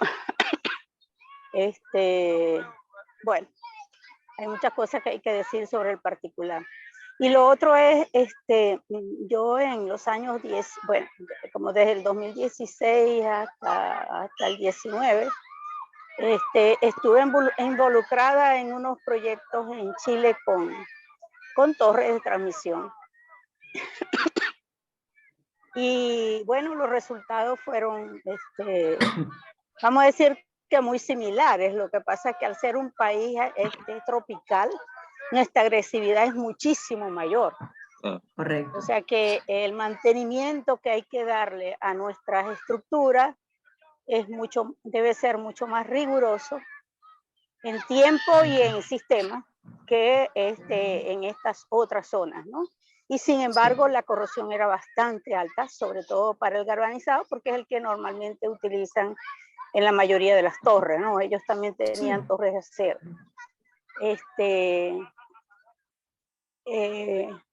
Bueno, simplemente agregar eso y quizás hacerte una pregunta en relación a los cables. Al final, ¿cómo resolvieron los conductores? ¿No? ¿Qué nuevos tipos de materiales conoces que han utilizado para controlar el problema de los cables? Porque indudablemente que también es muy grave. Sí. El tema de las aleaciones de los conductores, en su gran mayoría se mantienen en los sistemas de aluminio. Sin embargo, para el caso del cruce del lago, fue acertado haber colocado el acero con corazón de acero galvanizado por la parte mecánica que también te estaba, la fortaleza mecánica que te da. Y sé que ese ASCR se utiliza en otras partes del mundo, por eso, en lugares específicos que se pueden utilizar. Sé que en Perú no hay un cambio del conductor, pero sé que había una evaluación que habían realizado como una prueba piloto de lavado de conductores de potencia. Eso sé que sí se realizó y era una prueba piloto. Pero en todos esos temas de innovación, realmente, después de haberse ido uno y ahora estar en la otra industria, te cuesta un poco volverte a involucrar o ver cuáles son lo nuevo. Lo que sí sé que dio buenos resultados y se evaluó en las torres del cruce del lago, no sé si ustedes se acuerdan, chicos, se recubrió los aisladores de porcelana por un producto, no sé si se llamaba Zika, como el Zika no era Zika. No, bueno, era un recubrimiento a los aisladores.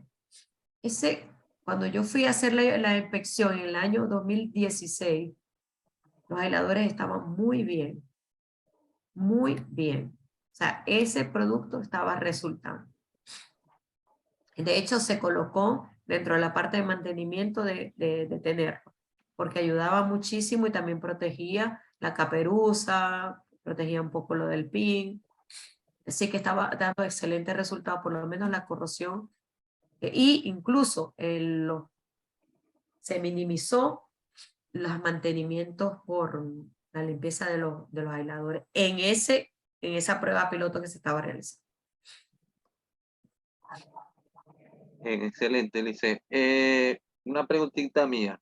En tu experiencia por allá, por Oriente, en esas patas de las torres donde de pronto había inundaciones, etcétera, ¿implementaron alguna vez algún sistema de no sacrificio, por ejemplo? ¿O eso quedaba allí y listo? ¿Qué tipo de acciones tomaban? Mira, la primera acción que se tomó, bueno, primero se tomaron acciones legales en ese momento, Claro. ¿no? Porque la persona había hecho unas lagunas en una zona que obviamente estaba perjudicando el sistema eléctrico, y el sistema eléctrico de alguna forma entonces también para un país, ¿no? De paso que era una línea medular principal. Eso fue una. Segundo, una de los temas que yo les pedí fue que habían muchas algas, que limpiaran todas las algas que estaban allí mientras se achicaba la laguna y hacían todo eso. Eso también lo hicieron, le hicieron la limpieza a las algas. Le quitaron toda la maleza, la iban a embeber en concreto. ¿Ven? Se iban a colocar igual en concreto porque si la persona se le volvía a querer formar la laguna, no podías moverlas. ¿Ven? Así que porque si no tendrías que cambiar la ruta de la línea y eso no es viable. Entonces sí se iban a embeber en concreto, pero esa eran parte de las acciones que se iban a tomar. No se había pensado en colocar anos de sacrificio. Yo recuerdo que ese fue parte del diseño mío de protección catódica con la profe Vladi, que incluso se aplicó en Costa Rica de utilizar anos de sacrificio para las patas de las torres. Claro. Incluso ahora en Bolivia también, le comenté a un compañero, un amigo que está en ese trabajo, y me preguntó y le dije, mira, eso es un tema de que puedes utilizar incluso la corriente de inducción, utilizando como lo habíamos diseñado, utilizando un equipo que pudiera ser un pequeño amplificador, por lo que necesitaba, colocar el conductor con esa corriente de inducción y poder colocar el sistema de protección catódica, porque a nosotros nos había dado muchos ánodos de sacrificio y lo podíamos hacer por corriente impresa, pero utilizando la corriente de inducción. Parece que tienen una problemática similar y es parte de lo que se puede usar. En Costa Rica lo usaron. Está bien, está bien. Vamos a leer las preguntitas que hay aquí en el público. Dice Johnny Hill. Saludo Johnny. Johnny Hill es de allá de Oriente, el ingeniero de corrosión. Dice, bonita presentación, muy informativa. Posterior a todos estos valiosos estudios, ¿se lograron implementar las recomendaciones pertinentes en estos sistemas de transmisión? Bueno, yo creo que ya respondí. Sí, pero hay algunos que sí se tomaron en cuenta en el momento. Por lo menos, una de las cosas que les comento de todos estos estudios que se hizo cuando se inició el proyecto eólico que lideraba el Centro de Estudio de Investigación de ELCA, una de las cosas o uno de los parámetros que se decidió medir en paralelo con lo que era la potencialidad del viento para ver si era factible colocar los aerogeneradores, fue colocar estaciones aeroquímicas y los bancos de prueba, y eso se implementó y se hizo. Eso con la finalidad de poder elegir el recubrimiento que se iba a utilizar y los materiales en los aerogeneradores. Excelente. Dicen por aquí, ¿existen especificaciones especiales para tratamiento de torres a ser instaladas en zonas de alta corrosión? Esto es en la fabricación. Gracias. Te repito. Dice, ¿existen especificaciones especiales para el tratamiento de las torres a ser instaladas en zonas de alta corrosión? Esto es en la fabricación. Gracias. Bien, en cuanto a la fabricación, bueno, mira, a ver, el tema es que siempre colocas acero galvanizado. En alguna oportunidad se pensó hasta de hablar de estructuras de aluminio. Pudieras evaluar no colocar torres eléctricas, sino colocar otro sistema como el que les había comentado inicialmente. En vez de colocar un sistema con torre, a lo mejor te conviene más ver si puedes colocar un sistema subterráneo, adosado a un puente, hacerlo de otra manera, como incluso en Caracas lo hay. Que hay muchos, las líneas, como no pueden colocarse muchas líneas aéreas, por lo pequeño, la cantidad de población, entonces hay muchas líneas que son más bien subterráneas. Eso es una opción. En dado caso de que tengas que hacerlo, irte por muy buenos recubrimientos. Por ejemplo, estas torres a pesar de todo, yo creo que aguantaron un poco más porque fueron, bueno, sobredimensionadas y diseñadas con un acero galvanizado traído de Italia. Así que, y con, o sea, un alto porcentaje de zinc. No, alto porcentaje de zinc, no estoy diciendo algo loco, pero es algo así como que, sí, con un alto, a ver, ¿cómo era lo que ellos decían? Era un alto porcentaje, ay, no recuerdo si era algo en micra, a ver, ayúdame Orlando, no sé, me acuerdo que eran de Italia y que tenían, hay una especificación con respecto al acero galvanizado que no tiene que ver con el, obviamente con las capas, sino que tiene que ver, no sé si es el grosor, el espesor del galvanizado. Creo que era algo así como que tiene que tener 80 micra de espesor, 85 de espesor, y estas llegaban hasta 120. Creo que era algo así, a ver si más no me acuerdo, que tenían 120 micras creo que es algo. Las del lago tenían 80 micras. Eran 80 micras. La del lago. Y a los 2 años ya se les había eliminado el Bueno, galvanizado por los por vientos la velocidad de preferenciales. corrosión, claro. Tenían, Y los sí. vientos preferenciales. Sí, sí. En la parte de arriba sobre todo, que tenían espesores muy pequeños. Así que igual toca recubrir con buenos esquemas de recubrimiento, con muy buena especificación, pero tienes que evaluar qué contaminantes tienes también. Excelente. Bueno, felicitaciones también por acá, te desean felicitaciones, excelente conversatorio. Dice aquí saludos de Maracaibo, Aneli Paró, interesada en contactar al Centro de Estudios de Corrosión para solicitar información sobre el curso específico de corrosión. Bueno, nos puedes contactar, Aneli, en nuestras redes sociales, en el Instagram y en el LinkedIn y nuestro correo oficial. De todas formas, te digo rapidito mi número por cualquier cosa, el de Valentina, el mío es 0424-679-3136. Me puedes contactar y yo te puedo asesorar. El amigo, el profesor Douglas, allá tiene la mano levantada hace rato, así que Douglas, tu turno. Bueno, sí me oye.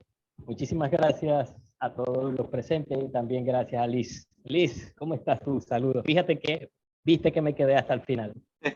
Ah, qué bueno. Despedí a los muchachos, chao muchachos, ¿qué tal? No sé qué más. Bueno, bien, muy interesante tu presentación. Bueno, ya tú sabes que esta exactamente no es mi especialidad.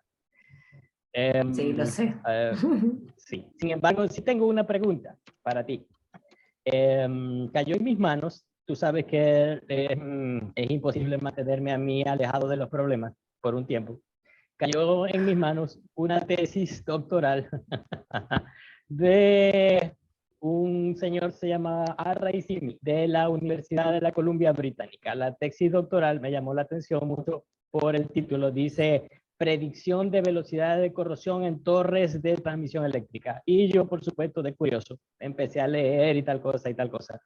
Y resulta que estos canadienses, el principal problema de corrosión que ellos atacan, básicamente el único que atacan, es la corrosión en las patas de la torre en la pata de la torre de transmisión como tal. Bueno, básicamente el 75% de la tesis era para proponer un modelo para predecir la vida útil, pues la velocidad de corrosión y la durabilidad de esa torre basada en cuestiones como características de suelo, cantidad de cloruro, inclusive ponen allí factores como el invierno, cuánto precipitación hubo, la acumulación de nieve en las patas, si hubiera registro de todo eso, y cuánta sal le echaron cuando le echaron sal de deshielo, etcétera. Bueno, todos esos factores interesantes. Bien. Ahora, mi pregunta en específico para ti.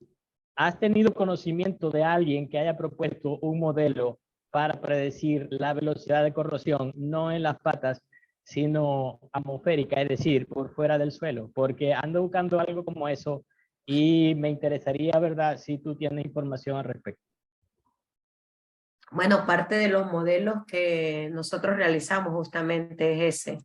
Se hizo una regresión lineal, todas basadas en lo que fue monitoreo de condiciones ambientales totalmente, monitoreos de cloruro, sulfato, monitoreo de tiempo de humectación, monitoreos de incluso temperatura, presión, humedad relativa, y eso nos llevó a esta tesis que te comento, la hizo esta chica y en conjunto con la universidad, con la UNESCO, trabajamos este tema de la recopilación de toda la información de todas las subestaciones con todas estas variables. Eso nos ayudó a crear ecuaciones o regresiones lineales que definían el comportamiento de cada subestación en cuanto a poder determinar velocidad de corrosión ya con solamente tener estos valores. Como lo vimos acá en esta... Tengo información de eso. De hecho, también fue publicado incluso en Colombia este trabajo. A ver. Este trabajo fue publicado en Colombia. Estos construimos todo lo que fue histograma, distribución normal, todos los métodos estadísticos. Y esto nos llevó luego a estos modelos. Y también, por supuesto, esto nos llevó a construir los mapas de isolínea. Y esto que está acá, esto sí fue desarrollado en el propio Delca, pero tengo la persona que trabajó y trabaja aún con redes neuronales, donde él hizo justamente este trabajo, o sea, de alguna forma entrenó la red con la información que le dio LADE. Un modelo, esto es en corrosión atmosférica, no es en patas de torre. Esto fue justamente comportamientos de corrosión atmosférica. O sea, te puedo decir todo lo que hicimos con todas, incluso hasta la tesis de la chica, la presentación, porque está publicada, y están todos los modelos por cada subestación. ¿Ves? Lo que va a variar acá es esos datos, que obviamente fueron los que me identificaron, este es el comportamiento de esta zona. Y la velocidad de corrosión depende en JOSE, depende de sulfato y de tiempo de humectación. En el caso de repente Yaracuy, no es esta ecuación, no es esta regresión, sino que la velocidad de corrosión depende de, por ejemplo, los cloruros, o no fueron de los cloruros, solamente el tiempo de humectación. Entonces, eso fue lo que tratamos de hacer, unir todo. No sé si queda clara. Y bueno, Douglas, de verdad, gracias porque te quedaste hasta el final. Gracias, bueno, por permitir verte también, porque tenía demasiado tiempo sin ver a mi amigo Douglas Linares. Es un admirador de aquí. Que somos primos, sí, la verdad. Sí, que somos primos, exacto. Así que bueno. No sé si te respondí la pregunta. Ahora, con respecto a la parte de las torres, de las patas de las torres, sí, obviamente, uno de los casos, ahora que estoy trabajando full con el tema de ESDA, tiene que ver eso, con el estudio de la potencialidad corrosiva del suelo. Ya no es ahora la potencialidad corrosiva de la atmósfera, sino ahora la potencialidad corrosiva del suelo. Y bueno, sí, gracias Liz. De todas formas, nos mantenemos en contacto para que me envíen más información al respecto. Dale, yo te envío esa información, no hay problema. Tengo el mismo Lice piso o _linares@yahoo.com. Yo le pregunto a Valentina eso. Bueno, ¿alguna otra pregunta? Si no, como siempre, últimamente hacemos el cierre con el selfie para que salgamos en las redes sociales, Alice la hagamos más internacional. El profesor Miguel, creo que tiene otra pregunta o para cerrar. El profesor Miguel para cerrar. Dice, bueno, darte las gracias por habernos colaborado con nosotros acá, haber dado la respuesta. Solamente te quería hacer una pregunta. La experiencia que tuviste de corrosión atmosférica y de las torres, ¿la has aplicado allá en Argentina, allá en Neuquén? Porque creo que Neuquén es una zona agresiva, ¿no? Creo que más bien es una zona de baja temperatura relativamente muy pegado a la Antártida, ¿no? Y creo que no tiene zona costera porque creo que Mendoza o algo allí, el cordón ese largo que hace de Chile, ¿no? Que es que la tiene a mano izquierda, ¿no? No sé cómo será allí la parte de corrosión atmosférica. No, acá realmente el tema de corrosión atmosférica no se está tocando, o al menos en mi caso, estoy en la industria petrolera y estoy full con la parte de corrosión externa e interna y protección catódica. No te oí bien, Lice, no te oí bien. ¿Aló? ¿Ahí me escucha? Ajá, sí estoy oyendo, ahora sí. Ajá. Bien, que le comentaba que ahorita estoy trabajando para la industria de petróleo y es con el tema de corrosión externa e interna y protección catódica. Pero realmente en algunos casos que me ha tocado, que son muy poquitos, de corrosión atmosférica tienen más que ver con el tema de recubrimiento, la parte de degradación, pero más que todo en plantas, que bueno, obviamente causan los problemas de oxidación, sobre todo en falla de recubrimiento por herrumbre y alguna que otra por exfoliación o algo así por el estilo. Más enfocado al tema de recubrimiento. Pero esto es un lugar con la humedad relativa muy baja, es muy Tiene seco. como alrededor de 30%, Es muy seco. creo, ¿no? De Sí, sí, es 30% por ahí. muy seco. Más bien a veces hay que tomar mucha agua, hay que echarse mucha crema para que uno se arrugue. Es la broma, está bien. Sí, sí, porque es que es muy seco, hace falta. No te vayas a echar mucha, Lice, no te vayas a echar mucho. Sí, hay mucha estática también. Entonces, bueno, total, ha sido complicado. Pero bueno, no, bueno, gracias por la invitación. Cuando quieran, lo volvemos a repetir, lo volvemos a Bueno, hacer. seguimos en contacto, Lice, no se nos pierda, ¿no? No, no, para nada. Estamos pendientes y bueno. Y contamos contigo para cualquier cosa, algún curso, parte de algún curso, etcétera, alguna experiencia. Lo que más me Entonces, interesa es es que poder estamos contigo. colaborar y ayudar ahí en el laboratorio, en lo que se pueda. Estamos para ayudarle. Ah, bueno, qué bueno. Gracias, Lice. Valentina, ¿quieres hablar? Bueno, no, darle las gracias nuevamente a nuestra amiga Lisette, de ver aquí que, bueno, es un honor nuevamente haberte escuchado en tan excelente charla y finalmente invitarlos a todos, inclusive a Lisette, para nuestro próximo aniversario y nuestro próximo webinar, el próximo miércoles con la amiga Angire Huggins. Han invitado y el todos. 22 de noviembre estaremos entonces festejando nuestro 45 años. Ay, qué bueno, qué bueno. Entonces, bueno, muchísimas gracias, de Dice, verdad. si quieres bajar la presentación para que nos veamos todos, los que quieran activar las cámaras, que se sientan bonitos hoy en la noche. No, ya ahí me salgo entonces, ya, a ver cómo es. Por cierto, quería darle las gracias a Linda, ya se las hemos dado inicialmente por estar con nosotros. Y también aquí estoy viendo el nombre de un estudiante nuestro, la verdad que lo había perdido de la mente, Robert Rendiles. No sé en qué parte estará Robert. Un placer aquí ver tu nombre, pues, en este Buenas noches, webinar. Ahora que nos siga acompañando. Active la cámara si... ¿Por dónde te encuentras, Robert? Aquí en el Zulia, en la costa oriental. Ah, ok. Qué bien. Creo que a un hermano tuyo también le dimos clase, algo ahí, no sé. O algún familiar Rendiles. No, de verdad no sé. Bueno, entonces va a tomar la fotografía, Valentina, porque con todas esas artistas que están aquí, no puedes perderla. No, con Douglas tenemos, profe. Cámara. Bueno, aprovecha que está Douglas para que te tomes la foto. Sí. Bueno. Bueno, decimos cheese. Ajá, a la cuenta de 3. Ya va, déjame activar aquí el print screen. Bueno, a la cuenta de 3. 1, 2. ¡Sonrían! La voy a pasar aquí. Y ni modo, después la verán en las redes sociales del SEC. Hola, perdón, aquí que aprovecho que estás allí. La presentación tuya es mañana, allá en la academia. Sí. Pero En nunca me dan respuesta.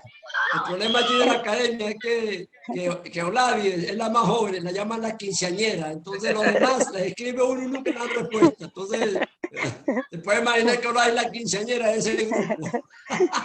Así me siento, te diré, de todo el grupo, No, incluyendo claro, es que los te lo nuestros, dicen. incluyendo el Pero nuestro. dile a los Yo ahora le digo, les escriba para ingresar. yo ahora te envío un link para que se puedan comunicar.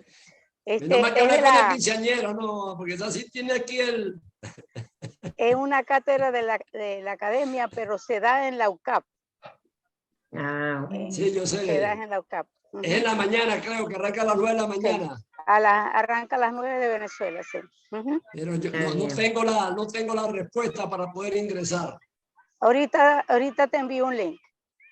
Ahorita te envío un link. Ok, chévere, pues. Bueno, chao pues. Los quiero mucho. Un gusto, Lisette, y muchas gracias nuevamente por todo. Un abrazo. Cuídese mucho. Espero verte en algún momento. En algún momento, con el favor de Dios. Chao. Chao. Beso y abrazo a todos.